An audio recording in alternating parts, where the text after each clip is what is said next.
You know, if you've ever opened up a Bible, you might have noticed something kind of strange. The most important story in it, the life of Jesus, it's told 4 different times, right in a row: Matthew, Mark, Luke, and John. And you might think, isn't that a little repetitive? Well, it turns out this wasn't an accident or some kind of copy-paste error. It was a brilliant, deliberate choice and unlocks a much, much richer picture of who Jesus was. So let's get into it. All right, so let's just tackle the big question head on. Why 4? Why not just one single, clear, streamlined biography of Jesus? It seems like it would be simpler, right? Well, this isn't a new question. In fact, pretty soon after Jesus' life, the early church had to figure out what to do with these different accounts. And the choice they made literally shaped history. And believe it or not, about 100 years after the fact, a writer named Tatian had the exact same idea. He thought, hey, let's just merge them all. He wove them all together into one single, flowing story called the Diasasoren. But here's the really fascinating part. The early church, the people who were closest to the original events, they looked at his unified version and they said, no thanks. They rejected it. They chose to keep the 4 separate voices. And that tells you there's something incredibly valuable about keeping them distinct. Okay, so here's probably the best way to think about this. Imagine you're walking into an art gallery, and in this gallery, 4 different artists were asked to paint a portrait of the very same person. Now, they're all painting the same subject, of course, but each one is going to use their own style, their own colors, their own angle to highlight something different about that person's character. Well, that is exactly what the Gospels are. They're 4 unique but complementary portraits of Jesus. So let's have a quick look at the gallery guide before we walk through. Matthew's portrait shows Jesus as the promised king, the new Moses. Mark gives us this powerful but suffering servant. Luke paints a picture of a savior for all people, especially the outcasts. And then John, he gives us this deep, theological look at Jesus as the divine word of God. Each one is true, and you really need all 4 to get the complete picture. All right, first up is Matthew's portrait. This gospel is just soaked in Jewish scripture. It's written to show that Jesus is the one they've been waiting for, the fulfillment of everything the Old Testament was pointing to. He's presented as this new Moses who delivers a new teaching from a mountain, and he's the rightful heir to King David's throne. But here's the twist in Matthew's telling. This Jewish king has come to save everyone, both Jews and Gentiles alike. Mark's portrait is totally different. It's fast, it's punchy, it's action-packed. Jesus is constantly on the move, a figure of incredible authority and power. But Mark pairs that power with this really profound theme. Jesus is the suffering servant that the prophets talked about. He didn't come to be served, but to serve, and ultimately to suffer and die for his people. It's this amazing tension between his divine power and his very real humanity. Now we get to Luke's gallery, and his portrait just zooms out, expanding the frame. Luke loves to use the word savior, and he shows a Jesus who has this radical, boundary-breaking compassion for the outcasts of society, the poor, the sick, women, non-Jews, the people on the fringes, the ones that everybody else overlooked. Luke paints a picture of a savior whose arms are open to absolutely everyone. And finally, we come to John's portrait. And wow, John's is on another level. It's the most openly theological.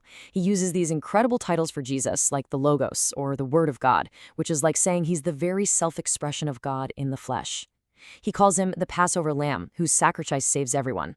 While all the Gospels point to Jesus being divine, John just puts a giant spotlight on it, showing us clearly that Jesus is God himself. So, okay, we have these 4 stunning, distinct portraits. But what happens when we step back from looking at them individually and view them all together as a collection? Well, the combined picture does something really remarkable. It starts to challenge some of our most common and, frankly, incomplete ideas about who Jesus was. It forces us to move beyond a simple, one-dimensional, haloed figure. You see, one of the earliest challenges was this idea that, well, maybe Jesus wasn't really human. This belief got a name: docetism. It comes from a Greek word that means to seem or to appear.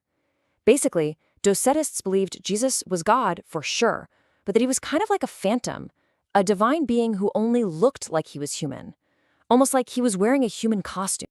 Now, you might be thinking, okay, that's a weird ancient idea. But what's wild is how this way of thinking still creeps into our culture today, sometimes without us even noticing.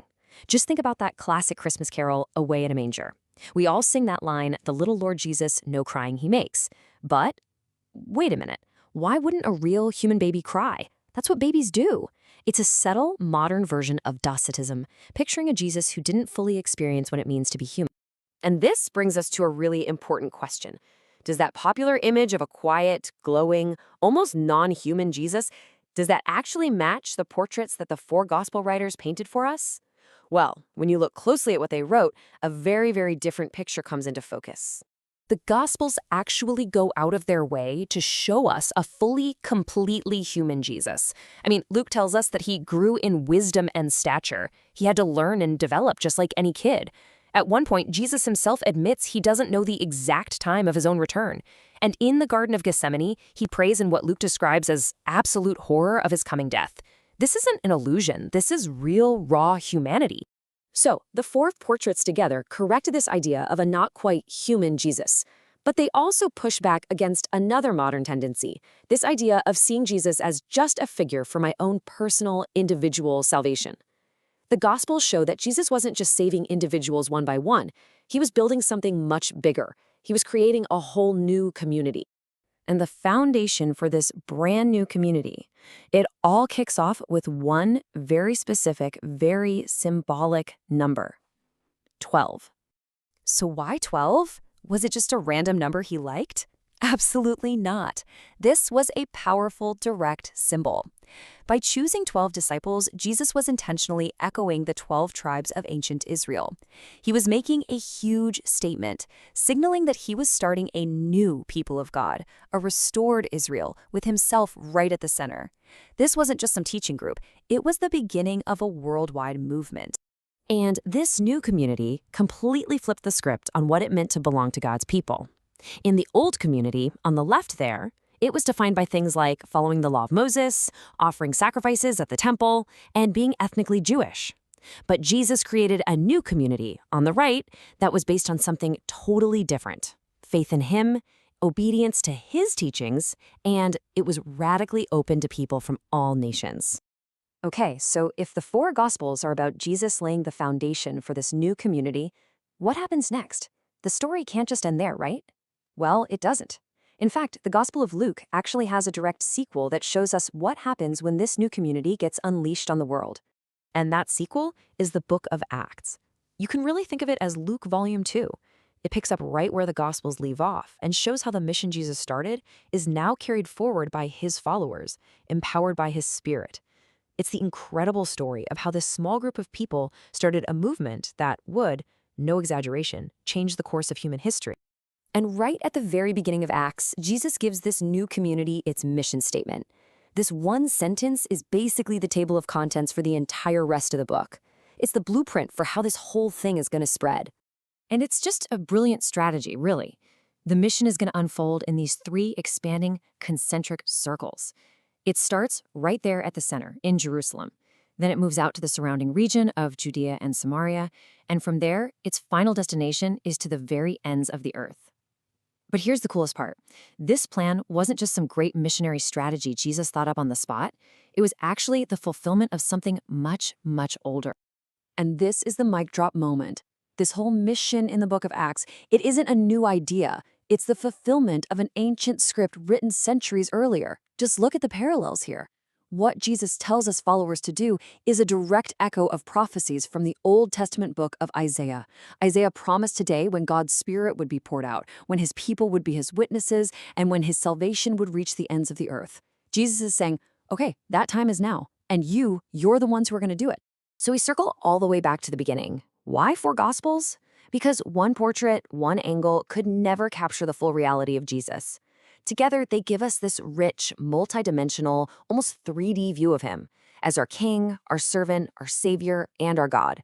They show us his complete humanity and his complete divinity.